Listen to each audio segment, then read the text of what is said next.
should be. Oh, Oh, Are folks joining? No. Okay, we're good.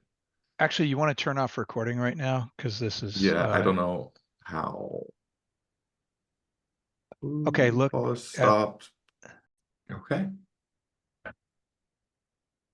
Hi, everyone. We're just going to give everybody a few moments to settle in and join the webinar, and then we will kick things off with our webinar on Kubernetes cluster logging with OpenTelemetry and ClickHouse.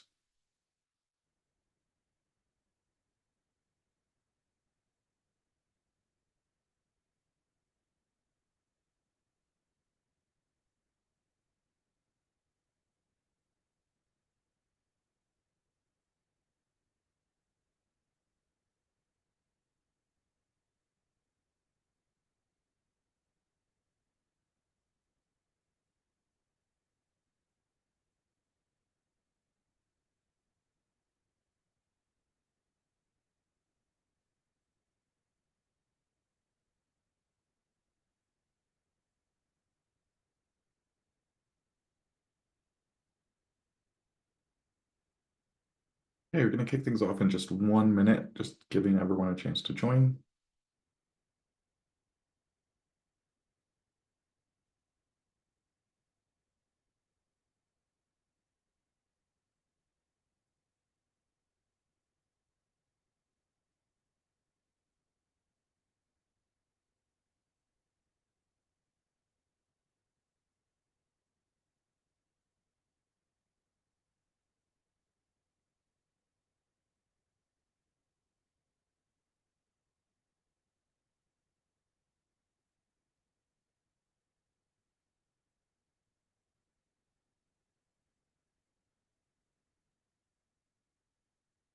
This webinar is being recorded, and you will receive a link to the recording and the slides within a few hours. And I think we're going to go ahead and kick things off. So hi, everyone. Welcome. Thank you for joining us. I'm Josh Lee. I am the open source developer advocate at Altinity. And today we're going to talk about Kubernetes cluster logging. This is a fairly intimate group, so if you have any questions, feel free to just pop them in chat as we're going, and I'll try and stop and answer them as we go. We're going to talk a little bit about theory and go through just some ideas about why we're trying to do this, what the tools are that are available to us, and how we might use them. And then I'm going to show at the end a demo of working code and how you can put this all together yourself using tools like Helm and Argo.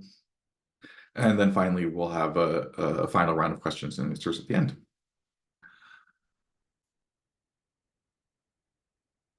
Slides advance. There we go. So why do logs matter, right? Logs get kind of the short end of the stick from marketing and advertising and thought leadership departments these days.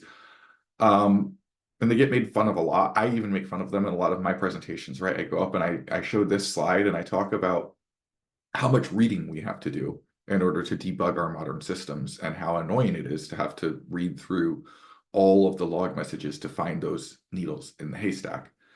But behind all of those jokes, there's actually a really important fact, which is that log messages are essential, right? A log message, when you have the right one, is an invaluable piece of your debugging journey. And the challenge is really just how do we find that right one? How do we make sure we had it? And that's where this gets a lot more complicated than just tailing a single log file in a development environment. But if we look at, just a humble, in this case, this is an example of, the metadata that you get with a request log. Hopefully you're using JSON or some kind of, format in your system, but just to present it simply for us here, right? This has so much information about the health and the operation of a microservices application. If we have this for every single request, and if we can aggregate this and count these things, right? We have the time of the request, we have the duration, we have the HTTP verb, the path, and the status code. And those are all things that are really, really valuable to count and aggregate to understand how our system is operating and to graph on things like a dashboard like this, right? We can, those metrics are commonly referred to as your RED or your golden signals, your request errors duration. We can get all of that from request logs. And then we have all of the extra verbosity that comes with logs to contextualize that with more details that the developers might have wanted to provide about what's happening within the system. This is really, really powerful. And it's actually the foundation of any useful observability. And you might be asking, okay, Josh, it's 2024. I've seen you give lots of presentations about distributed tracing. I've heard a lot about distributed tracing. Everybody's all in on this OpenTelemetry thing. We're here for a talk about OpenTelemetry. Why aren't we talking about distributed tracing? And my response to that is, yeah, distributed tracing is awesome, right? Like if you can get this kind of waterfall view, if you can piece together every request within your system and create this linked chronological tree of the requests with all of that RAD data in there, that's awesome. But kind of if you look at the structure of what a trace is, it's really just a fancy request log that has the context of the request that came before it, has that trace parent ID, right? That's the big difference technologically between a trace and a well-structured log message that follows some good, conventions for naming the metadata. So if we have the log, we have a lot of the value that we would be getting out of the trace, and we can get that value without the hard work, right? Distributed tracing is very hard because it's only useful once it's end-to-end. And in our modern microservices architectures, we might be using 17 different technologies in a single request path. And how do you make sure that you have good instrumentation and trace propagation through all of those technologies? That's a very hard challenge, and it's worth trying to solve that in many cases. But on your journey to solving that challenge, logs are useful the entire way. So just to kind of step back a little bit and think about what we're trying to achieve here, right? Like, why do we have observability? Why do we even care about any of this stuff? And I think an airplane is a really good metaphor for a modern microservices architecture, right? You have a lot of different interconnected subsystems. They're probably more interconnected than we would want to believe, right? Just like our microservices architectures, we make these nice diagrams, but then developers go and make API calls and connect directly to databases and do all kinds of things that spaghettiify our microservices. But we have all of these systems, and keeping them running, keeping the plane flying literally requires a huge amount of feedback, a huge amount of information available to the pilots via all of those gauges and dials. And then, of course, they have their levers and buttons for providing inputs back into the system and controlling it. This is the same thing that we're doing with our modern microservices, right? We have a whole bunch of systems that are operating. We're trying to monitor and observe them, and then we're providing feedbacks into them to try and get them to behave in the way that we want them to do so the plane can go where we want it to go. This is a pretty old cockpit, right? If we look at a more modern cockpit, this is a 787, great airplane. And there's still a lot of buttons, right? And that's actually for a really good reason. Boeing at one point did try to replace everything in the cockpit with touchscreens, and the pilots hated it because if you've ever tried to use a touchscreen like in your car while it's kind of bumpy, imagine trying to fly an airplane through turbulence and trying to hit the button that you need to get through the turbulence. And so pilots like physical buttons. But for the information displays, we got rid of those 80 dials and gauges that were there, and we replaced them with these very clear 4 multi-purpose monitors, right? These can contextually display the information that the pilot needs in that moment for what they're trying to do, rather than them having to scan for the specific piece of information that's important to them. And so that's really, I think, the crux of observability is that contextualization and taking all this wealth of information that we have and putting it into a format that it's usable immediately. And for example, putting it all into a single database where we can analyze and query it is a starting point in that journey. But that's a lot about observability. The tools that we use to get it right, metrics, traces, and logs, no single one of them is enough. We really need all of these. They all have their uses. So that is here's why we need them, right? Metrics, we can use them as early warning signs, as smoke signals, just like we saw in those Grafana dashboards that would be the underlying foundation for an alerting framework. Traces give us a really good way to zero in on where a problem is occurring in a massive distributed system and how that error is impacting the users. But at the end of the day, all of those things are going to lead us back to a log message that tells us exactly what went wrong. So just to recap, why do we need our application logs, right? They give us granular, extremely granular insights into the system operations if we want them to. They're invaluable in root cause analysis and troubleshooting. We just can't do it without them. We can have an incremental adoption of advanced observability, right? Logs are useful from day one, and you can incrementally improve them by adding more metadata, adding more annotations, standardizing your structures, but they're useful along that journey, whereas traces, as we discussed, require a huge upfront investment before they can become useful. And logs, being verbose text, are the best thing for, especially if you want to integrate like large language models into your system.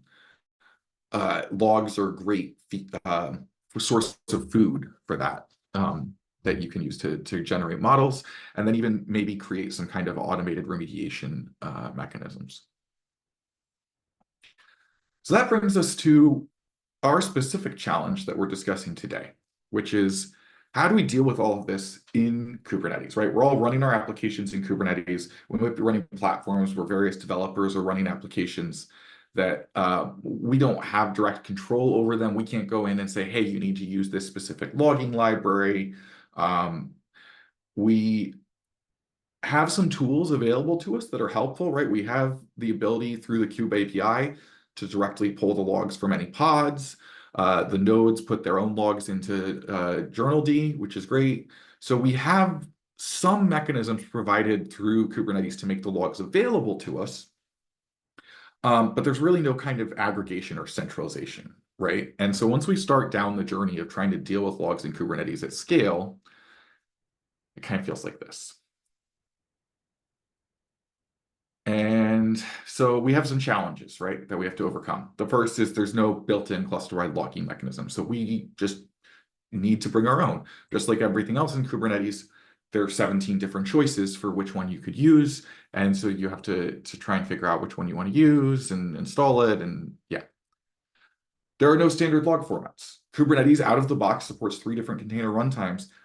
Just between those 3 container runtimes, there are 2 formats that they output the logs in, regardless of how the containers that might be running in them, what formats those containers use, right? So just within the Kubernetes ecosystem, we start to see divergence in the different types of log formats that we need to handle. And then we have any of the logs that are coming in through journald, which are in yet another format. So this makes it hard to standardize our pipelines. And there's a contextual disconnection. If we're looking at the logs in isolation, pulling logs for a single service at a single time, that can be useful, right? If we've already narrowed down the problem and we know where it is, that's useful.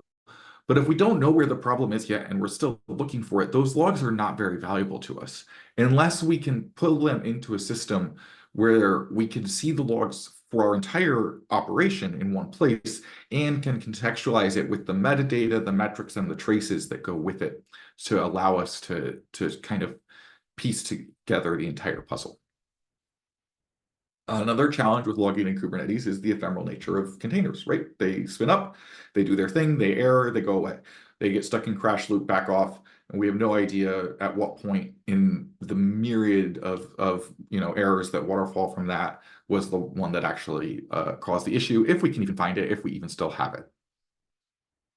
And then finally, it's expensive, right? All of these challenges can be solved if you want to go to a vendor and just give them a lot of money. They will certainly solve these challenges for you. They might not solve all of them in exactly the way that you want. The contextual disconnection might still be there if you're using one vendor specifically for your logs and another vendor for your other observability. But it's a solvable problem if you want to just throw money at it. But who wants to do that, right? And if you're doing it yourself, then the money challenge becomes, how do I store these things? If I have all of these departments that are generating petabytes of logs, how do I store this efficiently? It's not numeric data like metrics. It's hard to compress. The cardinality is basically infinite. It's challenging. So how do we deal with that? But we need to deal with it because cluster logging is essential, right? For all of the reasons that we discussed before, we need to solve this problem. We need the ability to retain all of our logs even across container restarts and query them in a single unified place. This is essential.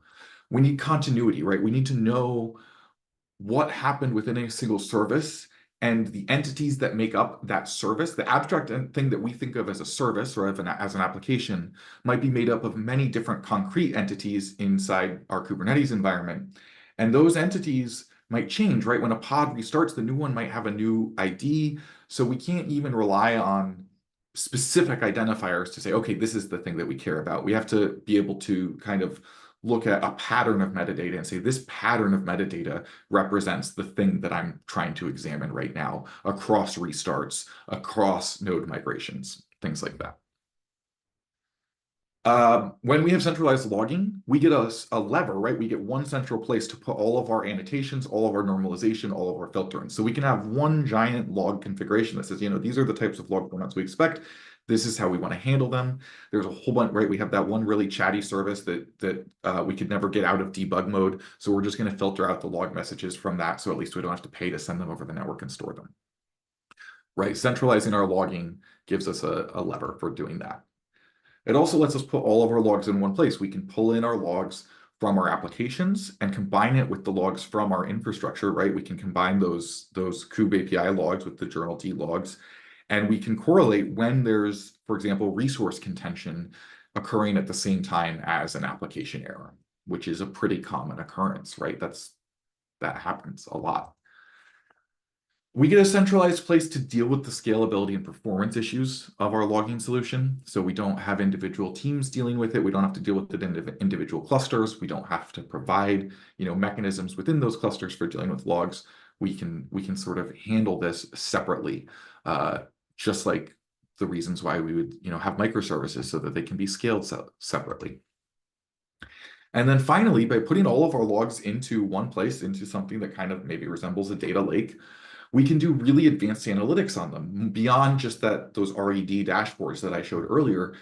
And we can do long-term data mining where we're analyzing these logs and, like I mentioned earlier, feeding them into generative AI models, or slowly refining them and creating tiered data storage where we have maybe we've looked for the interesting log messages or the log messages that contain data that's relevant for an audit, and we're able to store those in another storage mechanism like S3 separately from the stuff that we just want to throw away after a week because it's only useful if something breaks.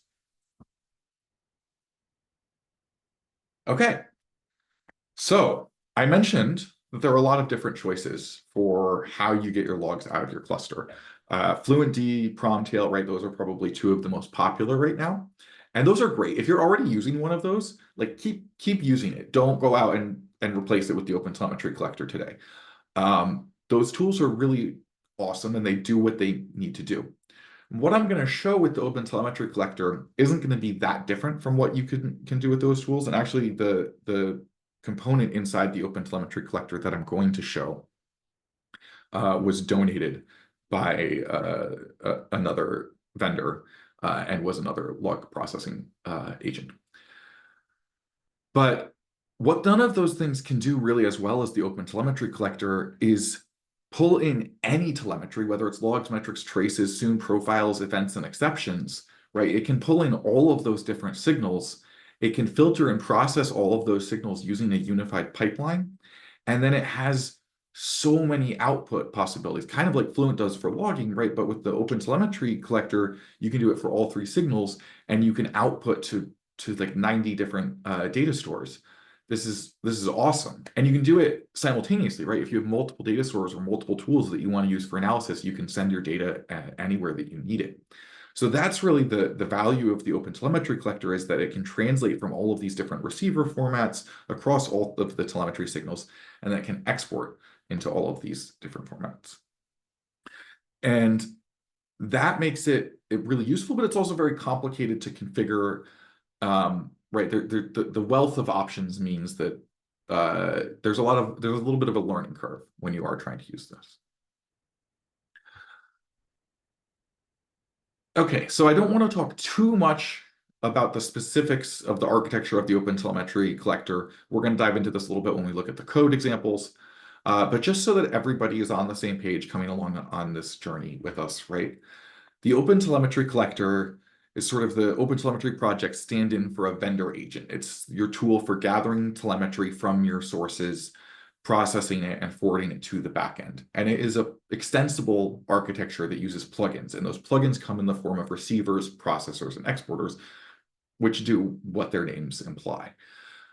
In the specific example of our demo, we're going to be using the file log receiver, which can read logs from a file, like the log file that Kubelet stores its logs on.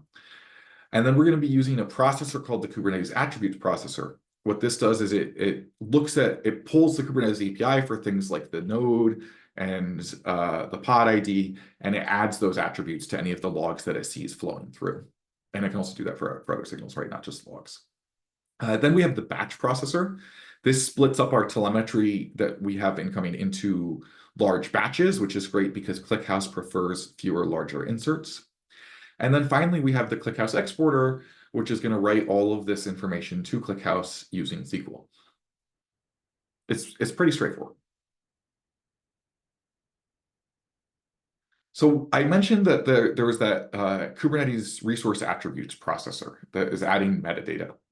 In OpenTelemetry, the metadata that describes our entities, and OpenTelemetry calls these entities resources, are called resource attributes, and there are semantic conventions for them. And this is really, really useful because it means that whether we're looking at a log, a metric, a trace, some other signal that we invented, if we're following these resource attributes and the semantic conventions according to the spec, then we get these bundles of metadata that we can use to identify the entity, the relevant entity, right? And we can tie together the telemetry, whether it came from our own agent, a vendor's agent, right? Instrumentation built into the tool, instrumentation provided by the host, like if AWS, if you're connecting to a metric stream or something like that. So these resource attributes are going to be a consistent way to identify and connect and correlate all of this interesting telemetry. So they're really, really important. And naming things is hard. So it's kind of nice to just have this convention where you can just say, hey, this is how I should name things. And if you're dealing with an area, for example, like database servers where the conventions aren't there yet, it's a pretty welcoming community. You can just go and say, hey, I don't see any conventions for this thing that I really care about. Here's my proposal for what I think it should look like. And maybe you can get a PR merged.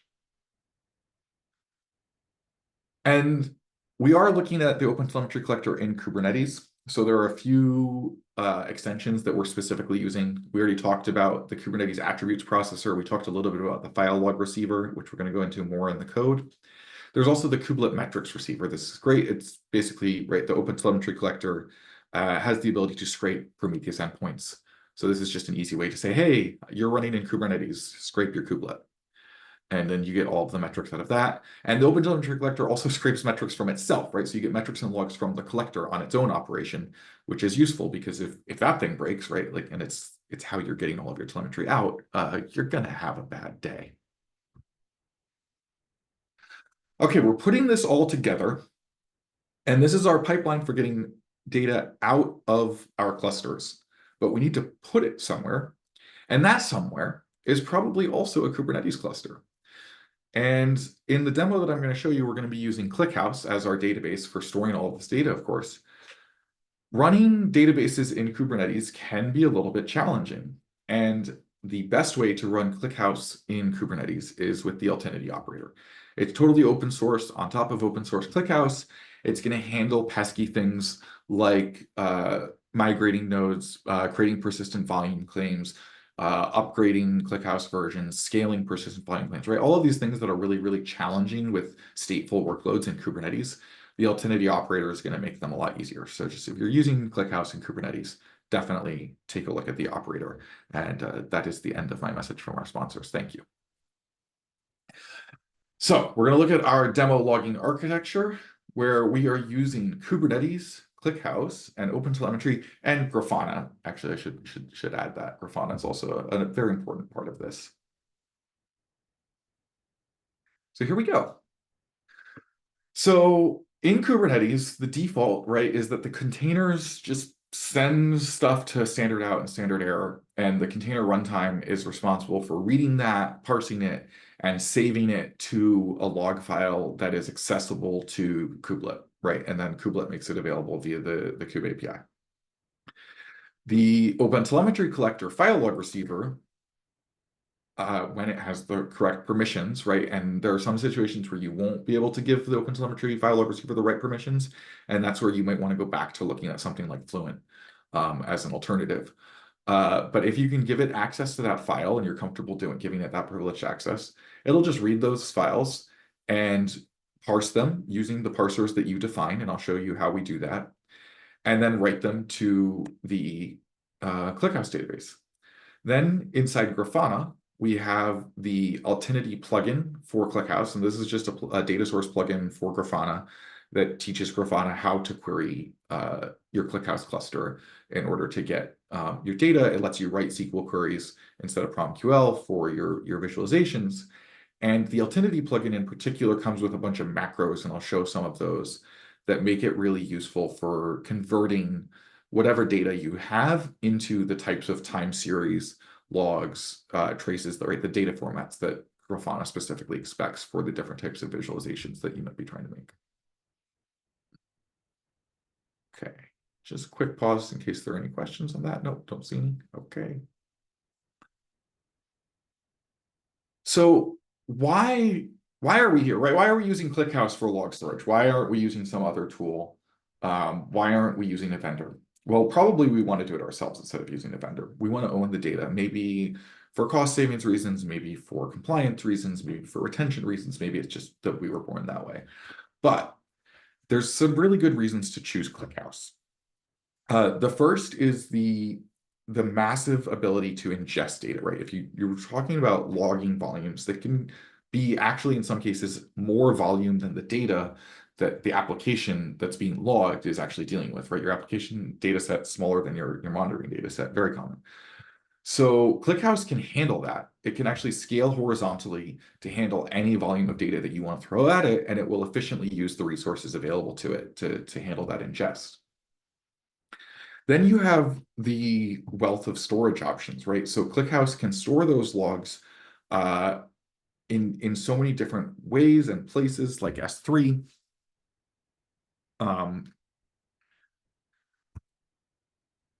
Just a second.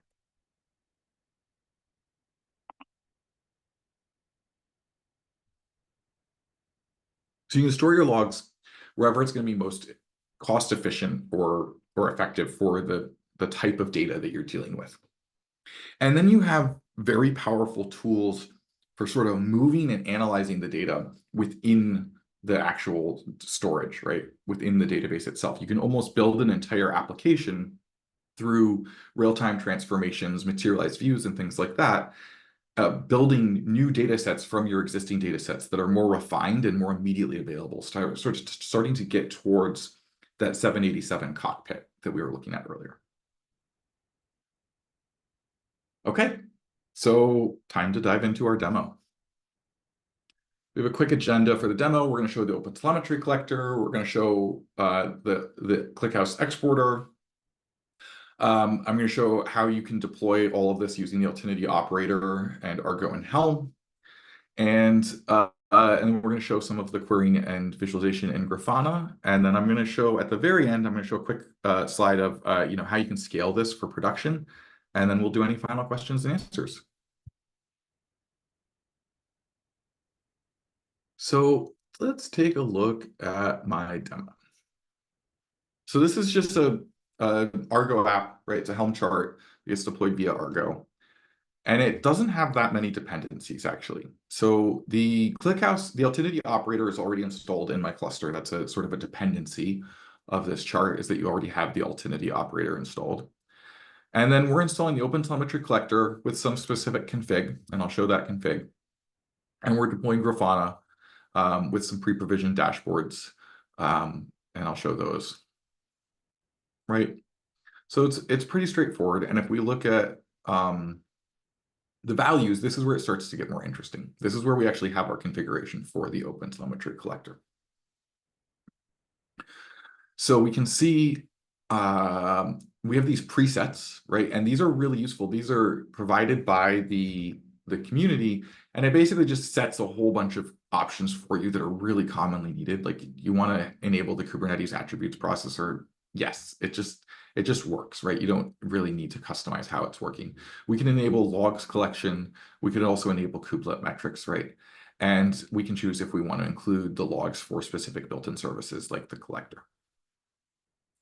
All that these presets are doing is actually just adding stuff to this config, which we can look at, directly in the cluster, what ended up getting generated as the final configuration for our collector.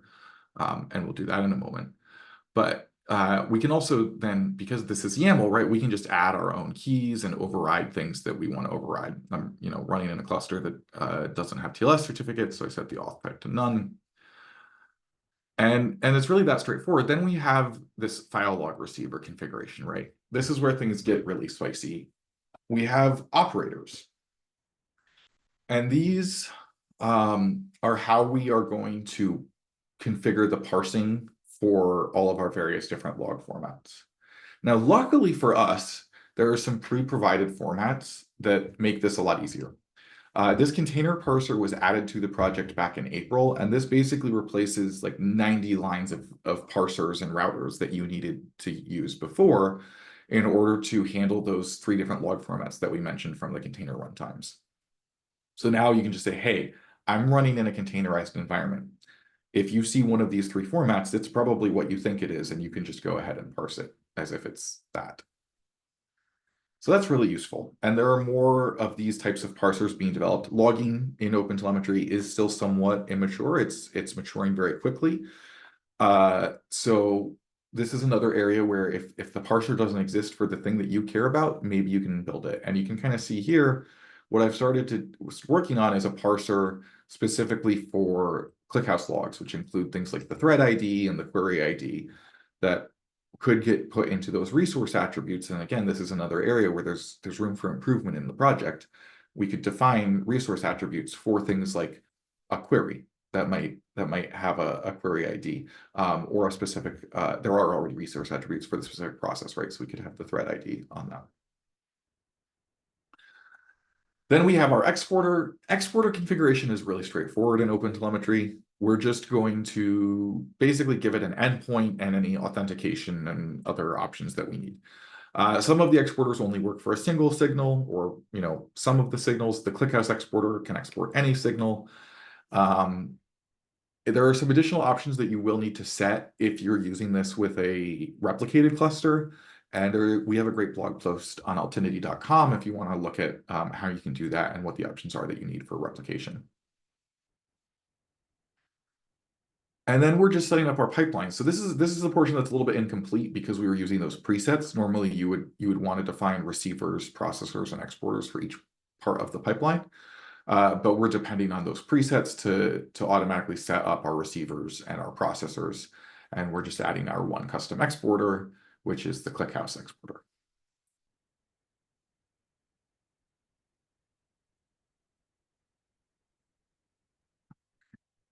So what that ends up looking like in Argo is we have this monitoring app, and then we have all of these config maps, right? There's one for Grafana, we've got the Grafana dashboards, and we've got a config map for the OpenTelemetry Collector. And this is where I was saying those presets kind of get combined with the what we provided. So if we look at this, we can actually see, we go down to the receivers, we can see that there's this file log receiver that we provided, but there's also Jaeger and kubelet stats, which came from that preset. There's an OTLP receiver, which is useful if we have applications running in the cluster and they're going to output telemetry as OTLP.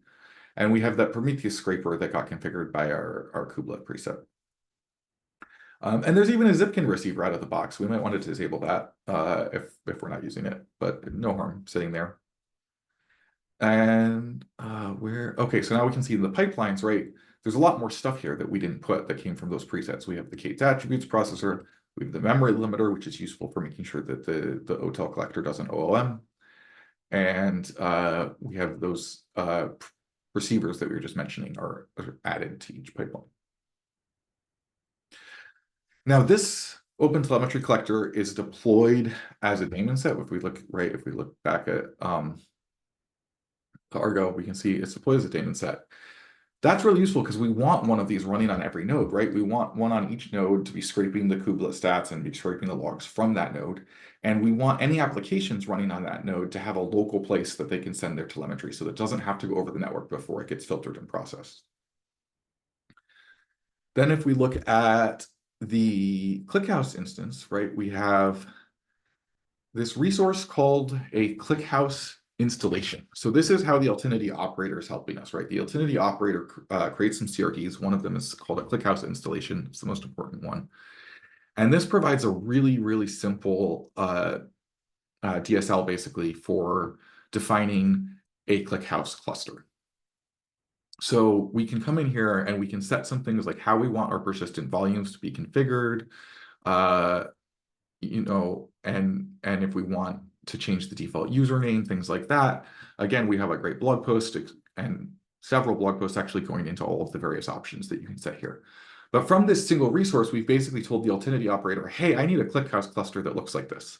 And then the Altinity operator is going to go ahead and create all of the Kubernetes resources necessary to create that cluster. So we can see we have a stateful set that is created. That's useful because we are running a stateful application. This is a fairly simple cluster. So there's only a single pod, a single replica and shard, right? And then we have a persistent volume claim that was created for our logs. We don't actually need this because we're shipping all of our logs back into this ClickHouse cluster, right? So the logs from ClickHouse are then getting shipped via the OpenTelemetry collector into the ClickHouse data volume. A little bit redundant, but this is a demo. This data volume then is what stores all of the data for our ClickHouse databases, of course. And if we wanted to, for example, scale this up, if we had a replicated cluster, right, the Altinity operator would handle scaling up these volumes one at a time so that each replica, so the data wouldn't get lost as the replicas scale up and discard their PVCs, right? So this is really cool. And then of course we have Grafana. It's a replica set, right? It's not that interesting how Grafana is deployed. We're using the out of the box Helm chart and you get to provision some dashboards. And that gives us our interface that we can actually use to look at what we got out of ClickHouse. And it's going to appear broken until I choose a file.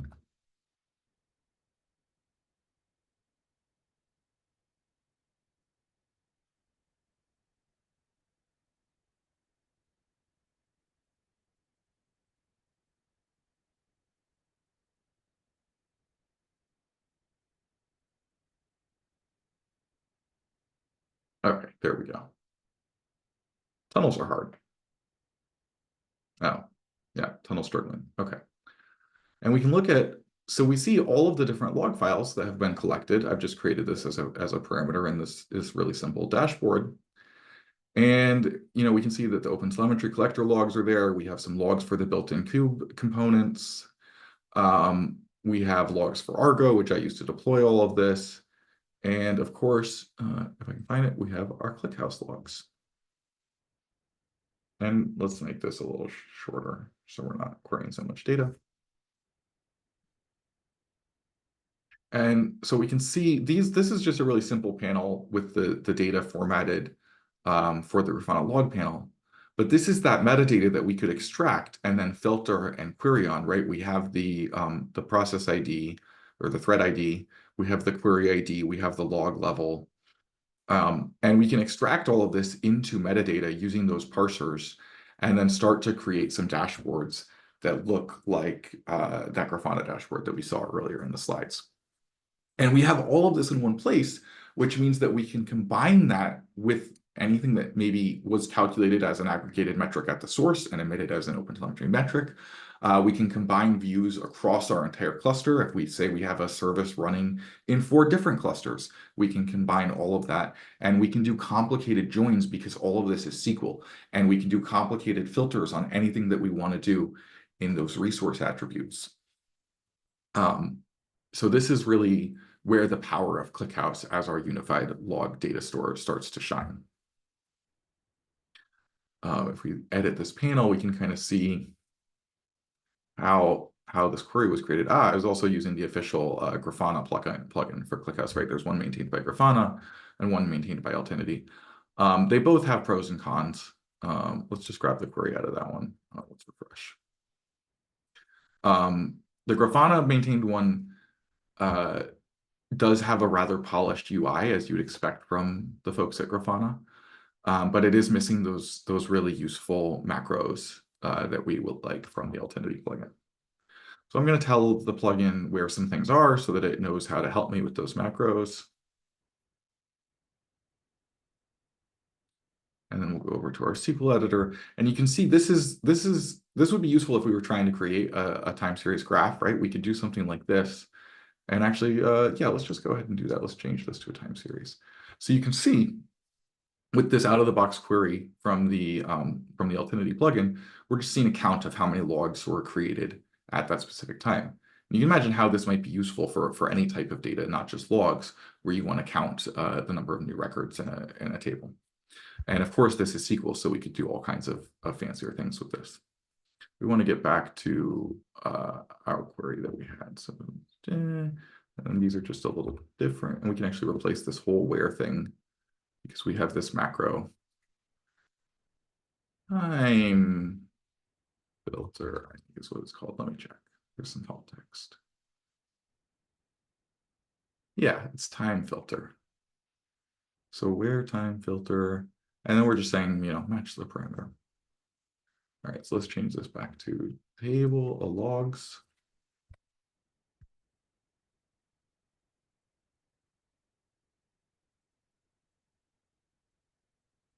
Okay, Grafana doesn't like this, but we can just switch to text and we can see, right, that the same thing is working with the, oh, I think it's because I had it formatted as a time series, that's why.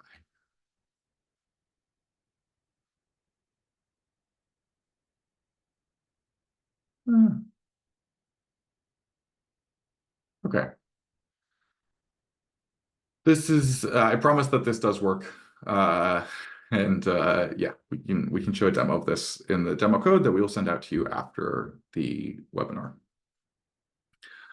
Are there any questions at this point about anything that you've seen so far?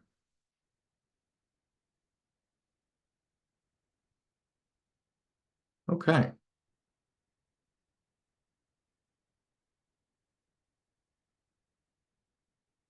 So what I showed, as I mentioned a few times, is just kind of, a lightweight demo, not fit for production. If we wanted to scale this solution to production readiness, there are a few things that we would need to change. One thing is in a production cluster, we might have a lot of nodes, right? So those daemon sets, there might be a lot of OpenTelemetry collectors, and it would get a little bit expensive in terms of compute and network, right? For each one of those to have a connection directly back to ClickHouse. ClickHouse it can handle massive ingest data volumes, but it doesn't like to have a lot of incoming connections and a lot of small writes coming in from lots of different places. So what's better is if we centralize it. And this is where we can kind of leverage the power in the OpenTelemetry collector to be deployed in different ways. We can deploy it as a daemon set where we get that instance on each node doing what we need it to do, acting as sort of the node agent. And then we can create another pool of collectors deployed as a Kubernetes deployment. And this pool of collectors is really acting as our gateway that's going to gather all of the telemetry from those various daemon sets. It might also be gathering, right, like cluster API metrics. Those are some of the receivers that we didn't mention earlier in the webinar. And then taking all of that and creating a few concentrated streams of data to your ClickHouse clusters or whatever other data stores you're using, right? Then when we get into that ClickHouse cluster, we need for this to be production ready, we absolutely need replication, at least 3 replicas. And we need Keeper with replicas so that it can be fault tolerant. And Keeper is going to make sure that the data in those ClickHouse replicas is where it needs to be and healthy. And ideally, you want to keep those Keeper instances on separate nodes from the ClickHouse server instances. And you can manage the ClickHouse cluster instances with the Altinity operator. Right now, you can manage the Keeper instances with Helm, but stay tuned in that area. And that would be the starting point, right, for how you would want to scale this out to production. In addition to some things that you might want to do to optimize the data storage format, right? We used the ClickHouse exporter's ability to create that schema for us. You might want to create the schema yourself so that you can fine tune it and tweak it, maybe tweak the cardinality values specifically for your data, things like that. You might want to introduce sharding, so that you can partition your data based on, tenants or time of day or things like that.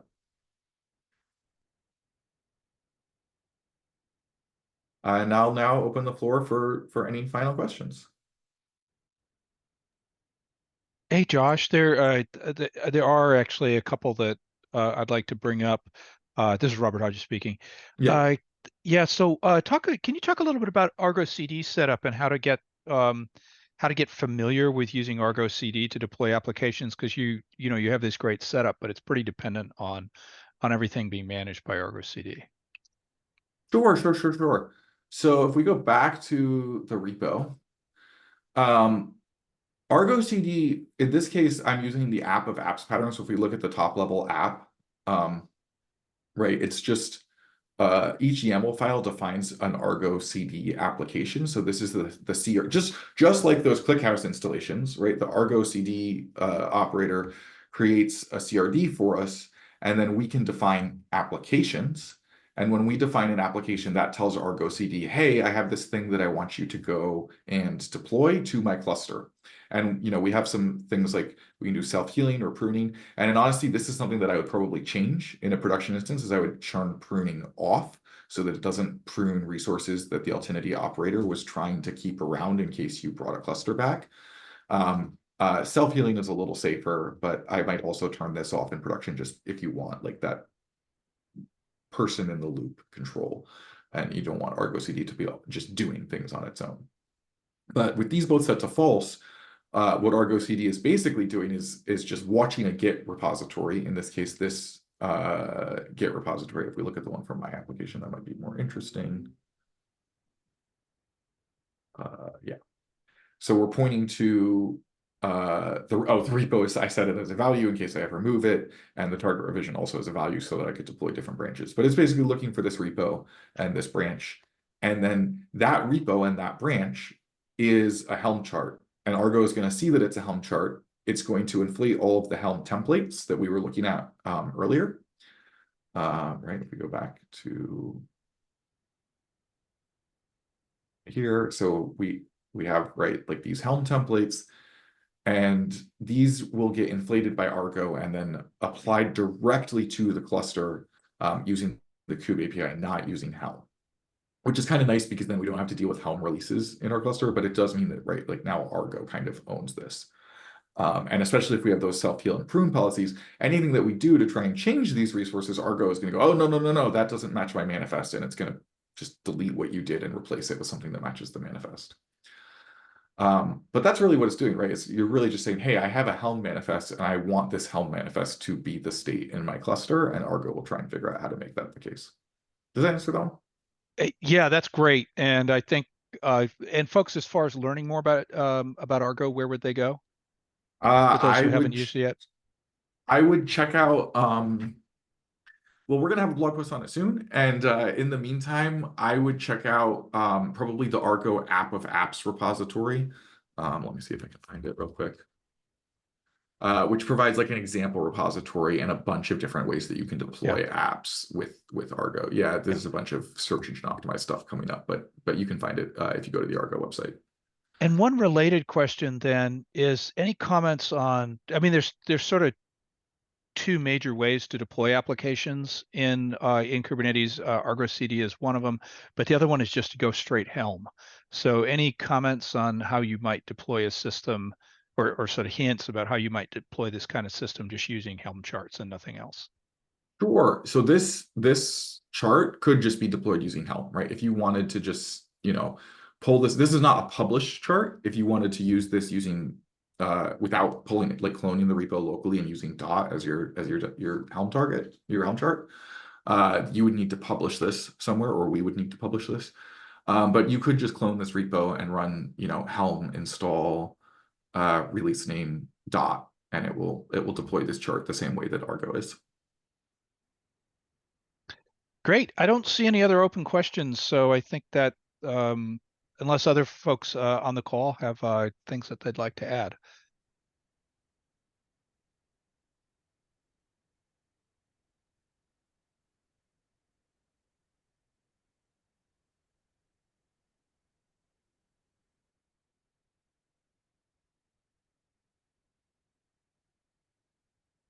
Okay, well, thank you, everyone. It's been a pleasure, and I look forward to seeing you all around. Great. Thanks, Josh. Talk to you soon.